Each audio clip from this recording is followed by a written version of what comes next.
ಹೇಳಿಲ್ಲ.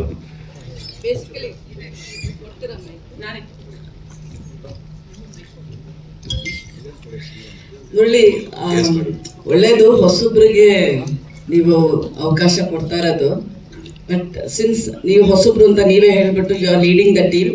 ಇವಾಗ ಏನಂದ್ರೆ ಆ ಟೇಪ್ ರೆಕಾರ್ಡ್ ಇತ್ತಲ್ಲ, ನಿಮ್ಮ ಇದು ಟೀಸರ್ ನೋಡಿದಾಗ ಆ ಟೇಪ್ ರೆಕಾರ್ಡರು ನಿಮ್ಮ ಪಕ್ಕದಲ್ಲಿ ಇರಬೇಕು ದಿನ. You have to record something like I have to finish this movie in certain time ಅಂತ. Probably don't go back to what is done, like ಅಂದ್ರೆ sorry about what happened in the family. Let the family, God give you the strength.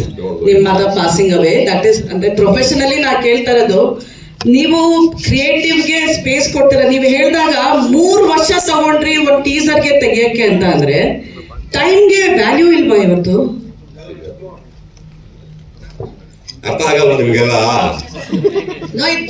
No, we are just asking from, you are saying also India ಕರ್ನಾಟಕಕ್ಕೆ ಮೆಚ್ಚಿಸ್ಬೇಕು, ಕನ್ನಡ ಜನಕ್ಕೆ ಮೆಚ್ಚಿಸ್ಬೇಕು, ಇದು India ಮೆಚ್ಚಿಸ್ಬೇಕು ಅಂತ ನಿಮ್ಗೆ what is your idea behind this? ನಾನು ಸಿನಿಮಾನ ಇಷ್ಟಪಡೋ ಆ ಪ್ರೇಕ್ಷಕರಿಗೆ ಮೆಚ್ಚಿಸ್ಬೇಕು. ಆ ಬಹುಶಃ ಅವರು ಎಲ್ಲರೂ ಕನ್ನಡಿಗರೇ ಮುಂಬೈ ಇರ್ಬೋದು, ನಮ್ಮ ಕನ್ನಡಿಗರೇ ಡೆಲ್ಲಿ ಇರ್ಬೋದು, ನಮ್ಮ ಕನ್ನಡಿಗರೇ ಅಬ್ರಾಡ್ ಇರ್ಬೋದು, ಎಲ್ಲರೂ ಇರ್ಬೋದು. ಎಸ್ಪೆಷಲಿ ಸಿನಿಮಾ ಗೌರವಿಸಿ ಪ್ರೀತಿಸ್ತಾರೆ. ಈ ಸಿನಿಮಾನ ತೋರಿಸ್ಲೇಬೇಕು, ನಾವು ಅದನ್ನ ಕೊಡುಗೆ ಕೊಡ್ಲೇಬೇಕು ಅನ್ನೋ ಪ್ರಯತ್ನದಲ್ಲಿ ಮಾಡ್ತಾ ಇದ್ದಾರೆ. ಆಮೇಲೆ ನಿಮ್ಮ ಪ್ರಶ್ನೆ, ದಿನ ಟೇಪ್ ರೆಕಾರ್ಡ್ ಹಾಕೊಂಡು ನಾನು ದಿನ ಸಿನಿಮಾ ಬೇಗ ಮುಗಿಸ್ತೀನಿ ಅನ್ನೋ ಪ್ರಶ್ನೆಗೆ ಅದ್ಭುತವಾಗಿ ಆಲ್ರೆಡಿ ಅದನ್ನ ಸ್ಟಾರ್ಟ್ ಮಾಡ್ಬಿಟ್ಟಿದ್ದೀನಿ. ಬೆಳಗ್ಗೆ ತಕ್ಷಣ ಬೇಗ ಸಿನಿಮಾ ಮಾಡ್ಬೇಕು, ನಾನು ಬೇಗ ಶೂಟಿಂಗ್ ಹೋಗ್ಬೇಕು. ಶಾರದಾ ಅವರೇ, ಐ ಲವ್ ರೀಸನ್ ತುಂಬಾ ಒಳ್ಳೆಯವರು ನೀವು. ಸ್ವಲ್ಪ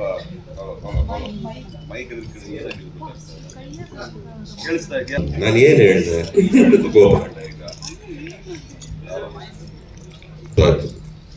ಸ್ವಲ್ಪ ಕಷ್ಟ, ಅದಕ್ಕೆ ಬೇಕಾದಂತ ತಯಾರಿಗಳು, ಅದಕ್ಕೆ ಬೇಕಾದಂತ ಶ್ರಮ, ಅದಕ್ಕೆ ಬೇಕಾದಂತ ಎಲ್ಲಾ ಹಲವಾರು ವಿಚಾರಗಳಲ್ಲಿ ನಾವು ನಮ್ಮನ್ನ ಸ್ಯಾಕ್ರಿಫೈಸ್ ಮಾಡಲೇಬೇಕಾಗಿತ್ತು.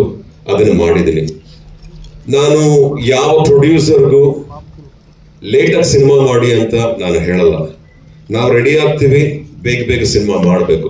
ಬಟ್ ನಿರ್ದೇಶಕರು ಅನ್ನೋ ಒಂದು ತಲೆ ಇರುತ್ತೆ, ಅವ್ರಿಗೆ ಆದಂತ ಒಂದು ಆಲೋಚನೆಗಳಿರುತ್ತೆ. ಸಮ್ಟೈಮ್ಸ್ ತಡವಾಗ್ಬಿಡುತ್ತೆ. ಬಟ್ ಅದು ಯಾವುದು ಒಳ್ಳೇದಲ್ಲ. ನಾನೇ ಹೇಳ್ತಾ ಇದ್ದೀನಿ, ಅದು ಯಾವುದು ಒಳ್ಳೇದಲ್ಲ. ಬೇಗ ಬೇಗ ಕೆಲಸ ಮಾಡ್ಕೋಬೇಕು, ಬೇಗ ಬೇಗ ಕತೆ ರೆಡಿ ಮಾಡ್ಕೋಬೇಕು, ಬೇಗ ಬೇಗ ಶೂಟಿಂಗ್ ಮಾಡಬೇಕು. It is not right.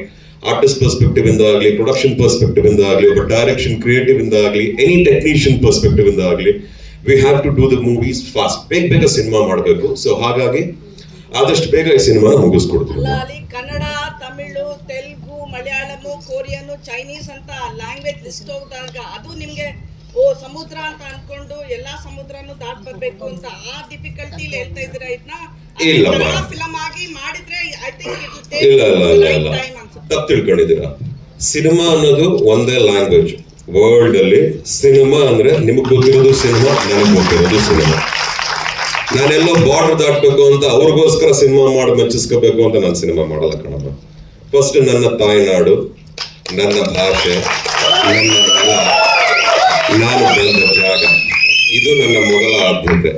ಇಲ್ಲಿ ನಾನು ಇದೇ ನಮ್ಮ ಸ್ಟೇಟ್ ಅಲ್ಲಿ, ನಮ್ಮ ರಾಜ್ಯದಲ್ಲೇ ನಾನು ಸಿನಿಮಾ ಮಾಡ್ತಾ ಇದ್ದೀನಿ, ನಮ್ಮ ರಾಜ್ಯದಲ್ಲೇ ಶೂಟಿಂಗ್ ಮಾಡ್ತಾ ಇದ್ದೀನಿ. ಕೇವಲ ಒಳ್ಳೆ ಸಿನಿಮಾ ಮಾಡ್ಕೊಳ್ಳೋದಷ್ಟೇ ನಮ್ಮ ಆಲೋಚನೆ. ಇನ್ನು ಕೊಡುಗೆ ಅನ್ನೋದು ತದನಂತರ, ಎಲ್ಲ ರೆಡಿ ಆದ್ಮೇಲೆ. ಇದಿಷ್ಟವಾಗಿರೋರು ಯಾರ್ಯಾರು ಇದನ್ನ ನೋಡಿರ್ತಾರೋ ಅವರೆಲ್ಲ ಬೇಕಾದ್ರೆ ಇದಕ್ಕೆ ಇಂಟ್ರಾಕ್ಟ್ ಮಾಡ್ತಾರೆ. ನಾವ್ ಯಾರಿಂದನೂ ಹೋಗಲ್ಲ ಕಣಮ್ಮ. ಫಸ್ಟ್ ನಮ್ ಕೆಲಸ ಮಾಡ್ತಾ ಇದ್ದೀವಿ. ಯಾಕೆ ಇದನ್ನ ಹೇಳ್ತಾ ಇದ್ದೀನಿ ಅಂದ್ರೆ, ಸಿನಿಮಾನ ಅಚ್ಚುಕಟ್ಟಾಗಿ ಮಾಡ್ಕೋಬೇಕು. ನಾನು ದೊಡ್ಡ ಸಿನಿಮಾ ಮಾಡ್ತಿದ್ದೀನಿ ಅಂತ ನಾನು ಹೇಳ್ತಾ ಇಲ್ಲ. ಮಾಡ್ತಿರೋ ಕತೆ, ಮಾಡ್ತಿರೋ ಕಾನ್ಸೆಪ್ಟು, ಹೇಳ್ತಿರೋ ರೀತಿ ನಮ್ಮ ಜನಗಳಿಗೆ ನೀವು ಯಾವಾಗ್ಲೂ ಕೇಳ್ತೀರಾ, ಹೊಸದಾಗಿ ಏನಾರು ಕೊಡಿ, ಹೊಸದಾಗಿ ಏನಾರು ಕೊಡಿ, ಜನಕ್ಕೆ ಇಷ್ಟ ಆಗೋ ತರ ಕೊಡಿ. ಸಮ್ಟೈಮ್ಸ್ ಕಷ್ಟವಾಗುತ್ತೆ. ಸಮುದ್ರ ಅಂದಾಗ ಅಷ್ಟು ಸುಲಭ ಅಲ್ವಾ? ತೆಪ್ಪದಲ್ಲಿ ನದಿನ ದಾಟ್ಕೊಂಡು ಹೋಗಕ್ಕೆ ಅಷ್ಟು ಸುಲಭನಾ? ನದಿ ದಾಟ್ಬಿಡ್ತಿರೋ ತೆಪ್ಪದಲ್ಲಿ ಆಗಲ್ಲ. ಇನ್ ಸಮುದ್ರದಲ್ಲಿ ಈಜೋದೆಲ್ಲ ಬಂತು, ಹಡಗು ರೆಡಿ ಮಾಡ್ಕೊಳ್ಳೇಬೇಕು, ಅದಕ್ಕೆ ಬೇಕಾದಂತ ತಯಾರಿ ಮಾಡ್ಕೊಳ್ಳೇಬೇಕು.